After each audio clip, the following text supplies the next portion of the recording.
students, good evening to all. Okay, चलो chapter number 2 shares and feature of shares. But उसके पहला last lecture में जो पढ़ा था वो एक बार रिवाइज करना पड़ेगा अपने को। चलो, तो लास्ट लेक्चर में हम लोग ने कुछ स्टार्ट किया था, sources of finance, sources of finance. तो सोर्सेज ऑफ फाइनेंस के अंदर पहला स्टार्टिंग में सबसे पहला हम लोग ने एक्सटर्नल एंड इंटरनल पढ़ा था। External and internal. एक्सटर्नल मतलब क्या? From outsider, from outsider. और इंटरनल मतलब क्या? Within organisation, within organisation. अभी आउटसाइडर के पास से हम लोग के पास क्या क्या ऑप्शन था? तो अगर आपको याद होगा तो शेयर्स था, डिबेंचर्स था, लोन्स था, पब्लिक डिपॉजिट था, etcetera etcetera. Public deposit etcetera. चलो अवल तो बॉन्ड पे अटका पड़ा है, ठीक है, चलो बॉन्ड भी था। और अगर आपको याद होगा तो इंटरनल में वन एंड ओनली एक ही था। क्या था? चलो सब लोग फटाफट जवाब दो। One and only internal source of finance. क्या बात है! Retained earnings.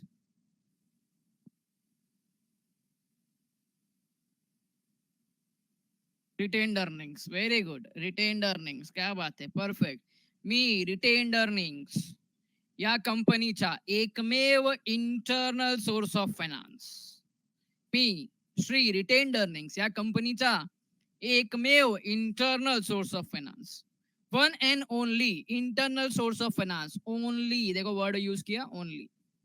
Only internal source of finance. Okay, चलो उसके बाद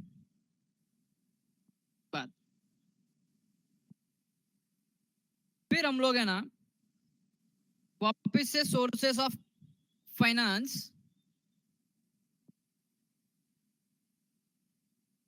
उसको फिर हमने ड्यूरेशन वाइज डिवाइड किया था। तो ड्यूरेशन वाइज एक आता है लॉन्ग टर्म और दूसरा आता है short term. Long term and short term, इस तरीके से डिवाइड किया था। अब लॉन्ग टर्म में भी हम लोग ने क्या किया था? दो पार्ट किया था। लॉन्ग टर्म में भी दो पार्ट किया था। एक अगर याद होगा ओन्ड कैपिटल, दूसरा याद होगा तो borrowed capital. Owned capital, borrowed capital, owned capital, borrowed capital, ठीक है। ओन्ड कैपिटल में फर्दर टू पार्ट्स, एक था रिटेन्ड अर्निंग्स और एक था शेयर्स। एक था शेयर्स। शेयर्स में दो टाइप, कौन कौन से दो टाइप थे? बोलो जरा, शेयर्स के दो टाइप बोलो। शेयर्स के दो टाइप कौन कौन से थे?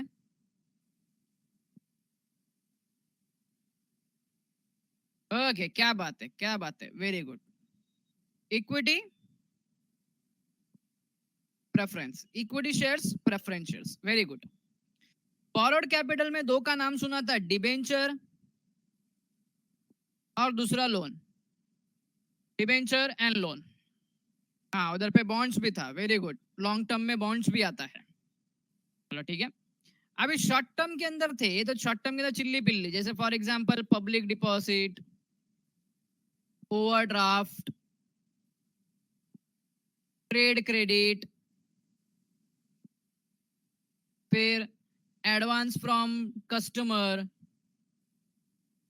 Advance for customer, etcetera etcetera, सब था उधर पे शॉर्ट टर्म के अंदर। And finally at the end हम लोग लास्ट में पहुंचे थे sources of finance on types of capital. Types of capital ये ऑलरेडी हम लोग ने डिस्कस कर लिया, अभी ऊपर डिस्कस किया। इसके अंदर दो पार्ट। क्या दो part? Owned capital borrowed capital, owned capital, borrowed capital. अगर तुमको याद होगा तो इसके अलग अलग नाम बताए थे मैंने. ओन्ड कैपिटल है तो उसको हम लोग इक्विटी भी बोलते हैं समटाइम्स.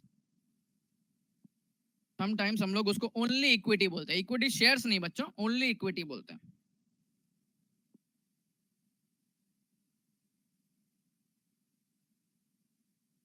समटाइम्स इसको आप आगे पढ़ोगे तो इसको ओन्ड फंड भी बोलते हैं. और ओन्ड फंड, इसको ओन्ड फंड भी बोलते हैं. बट अगर बोरोड कैपिटल में जाकर ना इसके बहुत सारे नाम है. इसको हम लोग ओड फंड बोलते हैं. OWED, owed fund. फिर लोन फंड, डेप्ट कैपिटल, एक्सेट्रा एक्सेट्रा. ये दुनिया भर के नाम है इसके. ठीक है. अब आता है इनके टाइप्स क्या या इनके एग्जाम्पल क्या. तो ओन कैपिटल तो दो पार्ट में डिवाइड होता है, तुमको पता है. एक तो अपना कौन सा है, एक तो शेयर्स है, दूसरा अपना क्या है, retained earnings. Retained earnings. Shares भी दो पार्ट में डिवाइड होते हैं, एक होता है इक्विटी, दूसरा होता है प्रेफरेंस. और इधर तो दुनिया भर के, इधर तो हम लोग ने जो भी चीज बोरो की है, डिबेंचर है, डिबेंचर है, बॉन्ड्स है, पब्लिक डिपॉजिट है, एडीआर जीडीआर है, लोन्स एंड एडवांसेस है, एटसेट्रा एटसेट्रा. ये लंबी लिस्ट है इधर पे. ठीक है. तो लास्ट लेक्चर तो हम लोग ने कवर किया था. अब आज के लेक्चर में जो हम लोग को कवर करने का है that is called as share. क्या बोलते हैं इसको हम लोग, शेयर बोलते हैं. सर अभी ना आज हम लोग को शेयर्स के ऊपर डिस्कशन करने का है. तो शेयर्स आपने बहुत बार सब कुछ सुना होगा, क्या देखा होगा, क्या बात है. अभी एक एक एग्जांपल ले लेते हैं हम लोग. ठीक है चलो. अभी सपोज एग्जांपल ले रहा हूं. ये पूरा पिज्जा है. सर मुंह में पानी आ गया, मुंह में पानी आ गया. अब पिज्जा जब खाने को आया तो इसने 4 पार्ट में कट कर दिया, 4 पार्ट में कट कर दिया. तो अभी ये पिज्जा के अंदर कितना शेयरिंग हो सकता है, बोलो कितना शेयरिंग हो सकता है. हाँ ये आप बाकी बोलना मत कि जरा फ्रेंड और ये वो दुनिया भर का. तो टोटल 4 शेयर हो सकता है. मतलब पिज्जा कितना, 1 पिज्जा. बट 1 पिज्जा में टोटल शेयर कितना, 4 शेयर है. Example example. ठीक है ठीक है, एक को एक ही मिलेगा, बराबर है. Perfect perfect perfect. मतलब ये टोटल पूरा एक पिज्जा है और एक पिज्जा के अंदर ये 4 शेयर आ गए. एक पिज्जा के अंदर 4 शेयर आ गए. अभी 3 लोग खाने वाले, 5 लोग खाने वाले, वो बात अलग है. लेकिन फिलहाल यहाँ से ध्यान रखो 4 शेयर हो गए. ऐसा अगर देखने जाए तब इसको और पार्ट में डिवाइड किया तो और ज्यादा शेयर हो सकता है. एक 1 2 3 4 5 6 7, अब 8 शेयर्स हो जाएंगे. अब टोटल कितना हो गया, 8 शेयर हो गया. मतलब ये टोटल पिज्जा को हम लोग ने क्या कर दिया, डिवाइड कर दिया. टोटल को क्या कर दिया, डिवाइड कर दिया. ओके चलो. सपोज एक एग्जांपल लेते हैं, छोटा सा एग्जांपल. अगर ये पिज्जा 80 रुपीज का है, कितने रुपीज का है, 80 रुपीज का है. हमारे पांच है ना, 5 फ्रेंड्स है. कितने फ्रेंड्स है, 5 फ्रेंड्स है. अभी मेरे को एक सिंपल सा लॉजिक बताओ, सिंपल सा लॉजिक बताओ. टोटल 8 पार्ट है, 80 रुपीज का पिज्जा है. तो 1 शेयर कितने का, या 1 शेयर का कितना प्राइस हो जाएगा.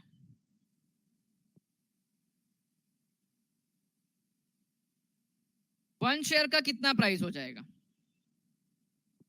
अरे बाबा ये 5 फ्रेंड्स को मत देखो रे, 5 फ्रेंड्स को मत देखो, इसको मत देखो, इसको मत देखो. ये टोटल 8 है. यहाँ पे ध्यान दो. वो फ्रेंड्स का मैं नहीं बोलने की बात कर रहा हूँ, पिज्जा की बात कर रहा हूँ. अगर ये पिज्जा 80 रुपीज का पिज्जा है और इसमें टोटल 8 पार्ट है, 8 शेयर है, तो एक शेयर का भाव कितना हो गया, या एक शेयर ऑफ पिज्जा का रेट कितना हो गया, 10 रुपीज हो गया. ठीक है, कितना हो गया, 10 रुपीज हो गया. कितना है, 10 रुपीज. अभी 5 फ्रेंड है, 5 फ्रेंड्स है, 1 2 3 4 5. अब सब लोग ने कंट्रीब्यूट करने को स्टार्ट किया. अरे यार सिंपल सा मैथ्स है. तेरे सामने कितना है, ये पूरा पिज्जा है, पूरे पिज्जा में कितना पार्ट है, कितना शेयर है, बता मेरे को. पूरे पिज्जा में कितना शेयर है, 8 शेयर है. इसमें 8 शेयर है.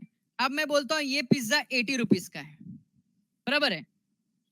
तो एक शेयर का भाव कितना हो जाएगा? ये एक शेयर ऑफ पिज्जा, ये एक स्लाइस का भाव कितना हो जाएगा? 10 रुपया हो जाएगा। आप समझ में आया तेरे को? अरे ओके ठीक है। अभी फ्रेंड है, सपोज एक फ्रेंड ने 30 रुपया दिया, एक ने 20 रुपया दिया, टोटल हो गया 50। थर्ड वाले ने 10 रुपया दिया, नेक्स्ट वाले में 10, नेक्स्ट वाले ने 10, बराबर? इस तरीके से अपना 80 रुपीज हो गया, इस तरीके से अपना 80 रुपीज हो गया। चलो मेरे को बताओ, जिस फ्रेंड ने एग्जाम्पल ले रहा मैं छोटा सा, जिस फ्रेंड ने 30 रुपीज दिया वो कितना शेयर लेगा, कितना स्लाइस ऑफ पिज्जा लेगा? 3 लेगा, नेक्स्ट वाला 2 लेगा, बाकी सब एक एक लेंगे, बाकी सब एक एक लेंगे, बराबर है? तो मेरा इधर समझाने का मतलब क्या था, ये पिज्जा का भाव कितना हो गया? 80 रुपीज। पिज्जा का भाव कितना हो गया? 80 रुपीज, बराबर है? उसमें हम लोग ने जब भाग किया, उसमें सबसे छोटा अमाउंट कितना निकला? 10 रुपया। मतलब एक शेयर का भाव 10 रुपया। तो ये जो 10 रुपया है ना, इसको हम लोग बोलेंगे शेयर। ये जो स्मॉलेस्ट यूनिट है ना, इसको हम लोग बोलेंगे शेयर। मतलब 80 रुपए में से जो सबसे स्मॉलेस्ट यूनिट है 10 रुपीज, इसको हम लोग बोलेंगे शेयर। क्या बोलेंगे इसको? हम लोग शेयर बोलेंगे।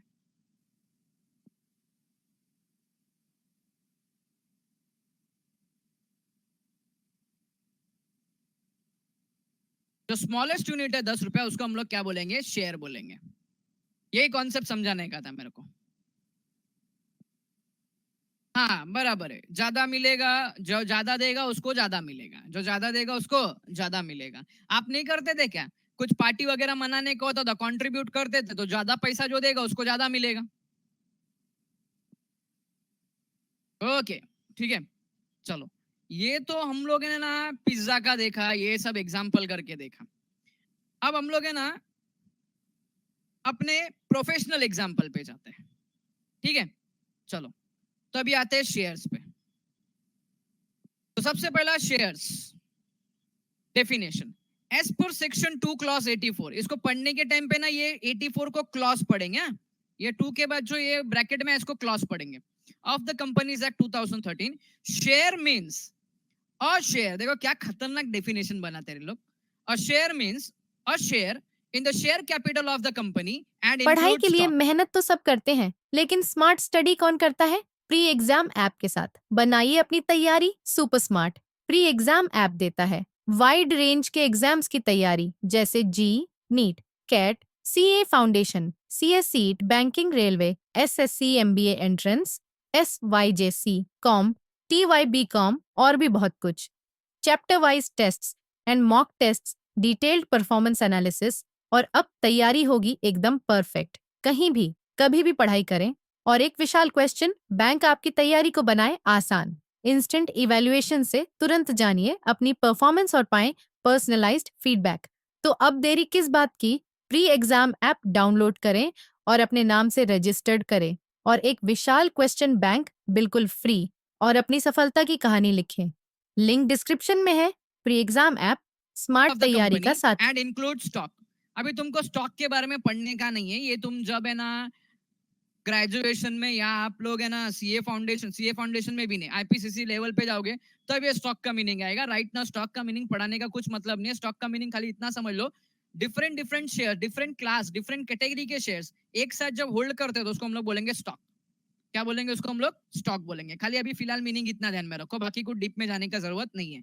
Shares mean the share in the share capital of a company and include stock.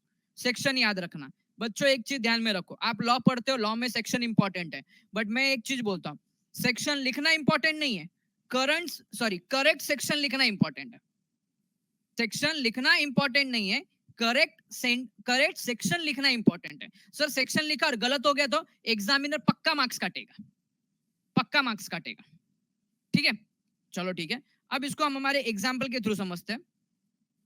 एक मिनट,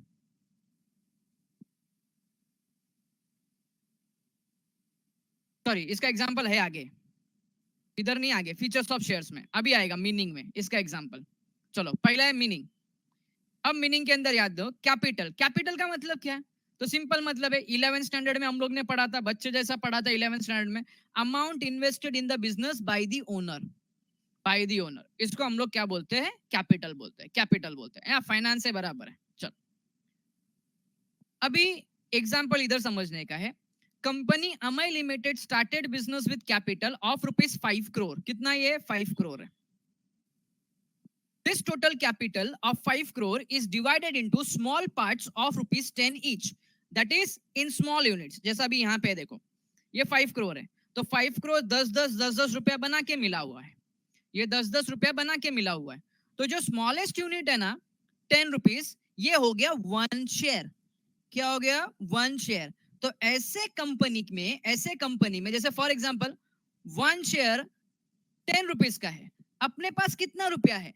अपने पास 5 करोड़ है, तो अपने पास कितने शेयर हो जाएंगे? तो इसको डिवाइड कर देंगे, बराबर है। तो कितना आ गया? 50 लाख। इधर मल्टीप्लाई करेंगे, 10 से डिवाइड कर देंगे, तो कितना शेयर हो गया? 50,000 शेयर्स हो गए। कितना शेयर्स हो गया? 50,000 शेयर्स हो गया। मतलब अगर एक पर्सन अगर 10 रुपया कंट्रीब्यूट करेगा, तो ऐसा अपने को कितने लोग लगेंगे? Sorry 50 lakh, not 1000, 50 lakh. Total 50 lakh लोग लगेंगे अगर एक 10-10 रुपया कलेक्ट कर रहे हैं। तो एक पर्सन अगर 10 रुपया भी दे रहा है, तो ऐसा 50 लाख शेयर्स हो जाएगा। कितना हो जाएगा? 50 लाख शेयर हो जाएगा। तो ये टोटल 5 करोड़ है। 5 करोड़ में जो 10 रुपया है ना, ये 10 रुपए को हम लोग बोलेंगे share. That is 1 share. That is 1 share. Okay, तो आपको खाली इतना ध्यान में रखने का है, आपको इतना ध्यान में रखने का है, the share is smallest unit in total share capital of a company. Smallest unit in total share capital of a company. ये मीनिंग आपको याद रखने का है शेयर्स का। सिंपल मीनिंग, कोई पूछा शेयर्स का मीनिंग क्या होता है, तो smallest unit in total share capital of company. देखो आगे पॉइंट आएगा वेदांत, आगे पॉइंट आएगा। ये जो मैंने 10 रुपया बोला है ना, ये कंपनी के शेयर का फेस वैल्यू होता है। कंपनी के शेयर का फेस वैल्यू होता है। अब फेस वैल्यू क्या होता है आगे देखेंगे। ये कंपनी के शेयर्स का फेस वैल्यू होता है, ये 10 रुपया, कि हम लोग शेयर्स को इसके ऊपर बेचेंगे। यूजुअली शेयर्स का जो फेस वैल्यू बोला, ये आगे सिखाने वाला हूं मैं, डोंट वरी, आज के लेक्चर में ही है ये। तो शेयर्स का मीनिंग क्या? Smallest unit in total share capital of company. Meaning के बाद में नेक्स्ट पॉइंट है ओनरशिप। तो ओनरशिप, तो अब लास्ट लेक्चर में हम लोग ने पढ़ा था कंपनी का ओनर कौन होता है। याद करो, लास्ट लेक्चर में मैंने डिबेंचर एंड शेयर्स दोनों कंपेयर करके बताया था। तो ओनर कौन होता है, ये 11th स्टैंडर्ड में भी पढ़ा है हम लोग ने। कंपनी में ओनर कौन होता है? क्या बात है, ए भाई कौन है बीच में जिसके पास ज्यादा शेयर होते हैं? ऐसा जरूरी नहीं आ रहा, जिसने अगर 2 शेयर भी खरीदे ना, तो वो भी पार्ट ओनर है। आपका आंसर आना चाहिए शेयर होल्डर, ऐसा नहीं आ रहा। शेयर होल्डर्स बराबर है, क्या बात है, वेरी गुड, परफेक्ट आंसर है। सर शेयर होल्डर कैसे हो गए इन लोग? चलो यहाँ पे ध्यान दो। कंपनी पब्लिक के पास से पैसा लेती है। क्या लेती है? पैसा। पैसा लेने के बाद में शेयर्स इशू करती है। तो शेयर्स जब इशू करती है, तो कंपनी के जो पब्लिक है ना, public become share holder, and ये शेयर होल्डर ओनर है। जैसे ही ये शेयर परचेस कर लिया, तो कंपनी एंड शेयर होल्डर के बीच में एक कॉन्ट्रैक्चुअल रिलेशन होता है। क्या होता है? कॉन्ट्रैक्चुअल रिलेशन होता है। क्या कॉन्ट्रैक्चुअल रिलेशन होता है? Related to ownership. कि भाई अभी तुमने शेयर परचेस कर लिया, ना you are the owner of the company. तो सर अगर 1000 लोग ने शेयर परचेस किया है, यस 1000 लोग ने शेयर परचेस किया है, तो 1000 लोग ओनर होंगे। मतलब सब अभी एक प्रॉपर्टी के ज्यादा ओनर हो गए, तो उसको हम लोग क्या बोलते हैं? को ओनर बोलते हैं। क्या बोलते हैं उसको हम लोग? को ओनर बोलते हैं। क्या बोलते हैं उसको हम लोग? को ओनर बोलते हैं। एक प्रॉपर्टी से ज्यादा कोई किसी का कोई है ना ओनर्स है, तो उसको बोलेंगे हम लोग को ओनर। ठीक है, तो ये कॉन्ट्रैक्चुअल राइट हो गया। तो share holder now become owner of the company. Share holder क्या बन गए? ओनर्स बन गए। Next point, distinctive number. Now what is the distinctive number? अभी जब आप शेयर परचेस करोगे बच्चों, तो देखो ये शेयर सर्टिफिकेट है, ये बहुत पुराना है। आप जब डिस्टिंक्टिव नंबर पर जब शेयर परचेस करोगे, तो शेयर्स का कुछ इस तरीके से डिस्टिंक्टिव नंबर आता है। देखो ये रहा, इसको थोड़ा सा जूम कर देता हूं मैं, एक मिनट ना।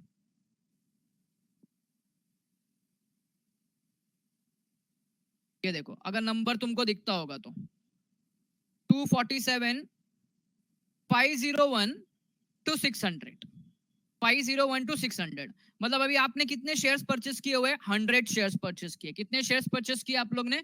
100 शेयर्स परचेस किए। और एक हर शेयर्स का एक नंबर होता है, वहां पे डिस्टिंक्टिव नंबर होता है। जैसा अपना सीरियल नंबर कैसा होता है, कोई कूपन वगैरह होता है उसका सीरियल नंबर होता है ना, वैसा इसका डिस्टिंक्टिव नंबर होता है।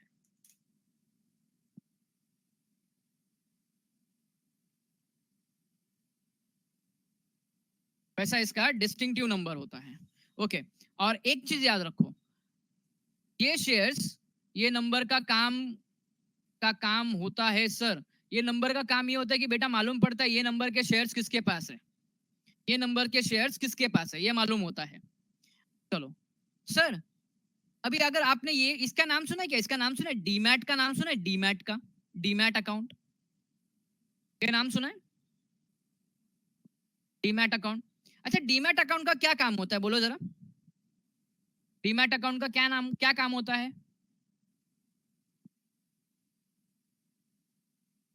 इसके ऊपर पूरा चैप्टर है अपने को, चैप्टर नंबर 9 या 10 है कुछ तो भी।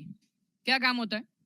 तो जब डीमैट होता है ना, तो ये जो शेयर्स होते हैं, शेयर्स, या भी शेयर सर्टिफिकेट हमको फिजिकल फॉर्म में मिल रहा है, ये शेयर्स इलेक्ट्रॉनिक फॉर्म में होते हैं। कौन से फॉर्म में? इलेक्ट्रॉनिक फॉर्म में होते हैं। उनकी ट्रेडिंग इलेक्ट्रॉनिकली होती है, ऑनलाइन होती है। तब वहां पे डिस्टिंक्टिव नंबर, तब वहां पे डिस्टिंक्टिव नंबर नहीं होता है, तब वहां पे डिस्टिंक्टिव नंबर नहीं होता, तब ऐसा सीरियल नंबर आपको देखने नहीं मिलेगा उधर पे, तब आपको वहां पे सीरियल नंबर देखने नहीं मिलेगा। अभी सर ऐसा क्यों? तो ये जब चैप्टर हम पढ़ेंगे डीमटेरियलाइजेशन, तब आपको मैं बताऊंगा कि ऐसा क्यों होता है, इसके अंदर ऐसा क्यों होता है। तो सर अभी इलेक्ट्रॉनिक है ये, यस, अभी ना, अभी 2018 के बाद एक सर्टन डेट है, वो डेट के बाद है ना, जितने भी शेयर्स की ट्रेडिंग हो गई, सब कंपनी जो शेयर इशू कर रही है वो डीमैट फॉर्म में ही कर रही है, डीमटेरियलाइज फॉर्म में ही कर रही है, क्योंकि पेपर वर्क बहुत कम होता है उसके अंदर। बहुत पुरानी कंपनी जो होंगे उनके पास ये फिजिकल फॉर्म में होगी ना, उन लोग भी कन्वर्ट कर सकते हैं, ऑप्शन दिया उनको कन्वर्ट करने के लिए। ओके, चलो, तो distinctive number only physical form में। अगर शेयर्स इलेक्ट्रॉनिक फॉर्म में, दैट इज डीमैट फॉर्म में है, तब वहां पे डिस्टिंक्टिव नंबर नहीं होता है, there will be no distinctive number. आगे, डिस्टिंक्टिव नंबर को याद रखने के खाली इतना याद रखो, सीरियल नंबर जैसा, एग्जाम में नहीं लिखने का, याद रखने के लिए बोला है, सीरियल नंबर है ना। Evidence of title, evidence that is proof, क्या प्रूफ है? एविडेंस दैट इज प्रूफ, अपने पास क्या प्रूफ है कि हम लोग ने कंपनी के शेयर्स परचेस किए, हमारे पास क्या प्रूफ है? जैसा अभी कल अपन लास्ट लेक्चर में पढ़ रहा था, लास्ट लेक्चर में उस में अपन ने पढ़ा कि अपन बैंक के अंदर फिक्स डिपॉजिट करता है, तो बैंक अपने को बदले में क्या देता है? एक प्रूफ देता है। क्या देता है वो? कौन सा प्रूफ है वो? FDR. Okay, FDR, the full form of FDR is fixed deposit receipt. Company अपने को क्या देता है? Fixed deposit receipt. ओके, तो सर इन लोग क्या देते हैं? तो इन लोग बच्चों देते हैं शेयर सर्टिफिकेट। क्या देते हैं? Share certificate. तो एविडेंस ऑफ टाइटल क्या हो गया? Share certificate. देखो कुछ इस तरीके से, evidence of title share certificate कुछ इस तरीके से। देखो इसके ऊपर बहुत कुछ मेंशन किया होगा, जैसे इधर पे मैंने नाम हटा दिया, नाम ऑफ होल्डर, सर्टिफिकेट नंबर, कितने शेयर परचेस किए, कितने क्वांटिटी, कौन से डेट को परचेस किए हैं, 3 लोगों के साइन है इधर पे, ये कंपनी का कॉमन सील है, कॉमन सील बोला मतलब कंपनी का सिग्नेचर है, ये कंपनी का सिग्नेचर है। तो एविडेंस ऑफ टाइटल क्या हो गया? Share certificate. Evidence of title क्या हो गया? Share certificate. आगे नेक्स्ट है वैल्यू ऑफ शेयर। ये बहुत इंपॉर्टेंट है कॉन्सेप्ट, वैल्यू ऑफ शेयर्स। इसमें से 1 मार्क का ऑब्जेक्ट तो एग्जाम में कहीं ना कहीं तो पूछता है तुमको। चलो वैल्यू ऑफ शेयर, तो देयर आर टोटल 3 वैल्यूज। पहला आता है फेस वैल्यू, दूसरा आता है इश्यू प्राइस, तीसरा आता है मार्केट वैल्यू। तीनों एक ध्यान में हम लोग पढ़ेंगे। पहला आता है फेस वैल्यू, नॉमिनल वैल्यू और इश्यू प्राइस। ये देखो, ये फर्स्ट, ये सेकेंड, ये थर्ड। चलो फेस वैल्यू, तो value written on share certificate and mention on MOA. MOA बोला मतलब मेमोरेंडम ऑफ एसोसिएशन, जो कंपनी का क्या होता है? चार्टर होता है, कंपनी का जो मेन कॉन्स्टिट्यूशन होता है। ओके, तो शेयर्स की जो वैल्यू शेयर सर्टिफिकेट पे लिखी है एंड एमओए में लिखी है, उसको हम लोग बोलेंगे फेस वैल्यू और नॉमिनल वैल्यू। याद रखो ये तुम्हारे अकाउंट्स में भी है, और जब उधर पे तुमको अकाउंट्स के प्रोफेसर क्वेश्चन पूछते हैं ना, तो तुमको एक वर्ड नहीं आता है, एक वर्ड नहीं आता, जबकि तुम लोग को ये चिल्लाना चाहिए जोर जोर से इसका आंसर, इसका आंसर तुम लोग को जोर जोर से चिल्लाना चाहिए वहां पे कि फेस वैल्यू मतलब क्या, सर्टिफिकेट पे मेंशन है और एमओ में मेंशन है। 100%, 101%, 101% में बोल रहा हूँ तुम्हारे अकाउंट्स में ये पक्का तुम लोग को कहीं ना कहीं मिलेगा, कंपनी अकाउंट्स करके चैप्टर में 100% है बच्चों ये। ओके, तब तक याद है कि नहीं याद है पता नहीं। चलो, तो face value which is written on, ये देखो अभी इधर पे देखो फेस वैल्यू कहाँ पे लिखा है, तो ये देखो यहाँ लिखा है इक्विटी शेयर ऑफ ₹10 आ गया, equity share of ₹10, that is the face value. Face value बोला मतलब ओरिजिनल कीमत, फेस वैल्यू बोला मतलब शेयर्स की ओरिजिनल प्राइस, फेस वैल्यू मतलब शेयर्स की ओरिजिनल प्राइस। फिर आता है issue price. What is the issue price? तो इश्यू प्राइस बोला मतलब value at which company sells its shares, company sells its shares. जैसा मैं एग्जांपल दे रहा हूं, सपोज कोई कंपनी है एबीसी लिमिटेड है, एग्जांपल लिया,